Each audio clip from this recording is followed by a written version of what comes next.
Katong? Katong 24 elders, di ba mga susulaan, nang madaogon kay naglabas sila sa ilang gusto. Naglabas silang bisti. Okay, actually, ang word nga bisti igsoon, nagsimbolo na siya of righteousness of Jesus Christ. Pawanangitan, kining sa Zikaraya. Okay, dagan ta sa Zikaraya. Adunay tao din nga giingon nga makasasala, of which apiltan ni Ana igsoon, nga gi-criticize ni Satan tungod kay hugaw ang bisti. Kung imong tanaw din igsoon sa Zechariah 3, verse 1, og iyang gipakita kanako si Josue ang labawng saserdote nga nagtindog sa tubangan sa manulunda ni Jehova, og si Satanas nagtindog sa iyang tuo kamot aron mahimo nga iyang kabatok kay ang trabaho siya magsusumbong man. Okay?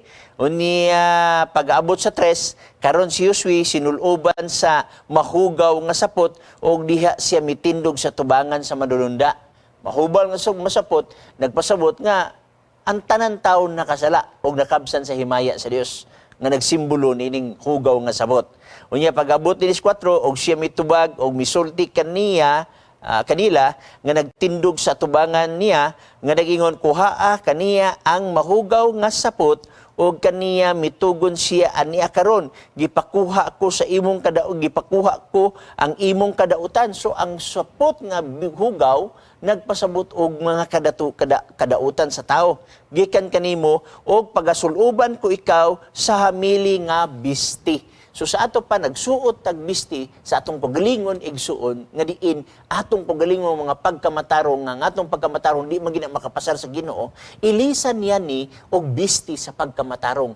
Kay ang pagkamatarong nga mahatag diha lamang kang Jesus Christ. Mabitang yung seek ye first the kingdom of God and His righteousness and all these things shall be added unto you. So kanang imong giingon diha nga bisti, nagsimbolo ka na sa bisti sa pagkamatarong diha kang Jesus Christ. Nga ang tanan nga luwas magsulob og puti nga bisti. Mao na imong mabasa igsuon sa Pinadayag Kapitulo 7 ug nausab sa Pinadayag Kapitulo 14. Balik ka ni Maigsoon.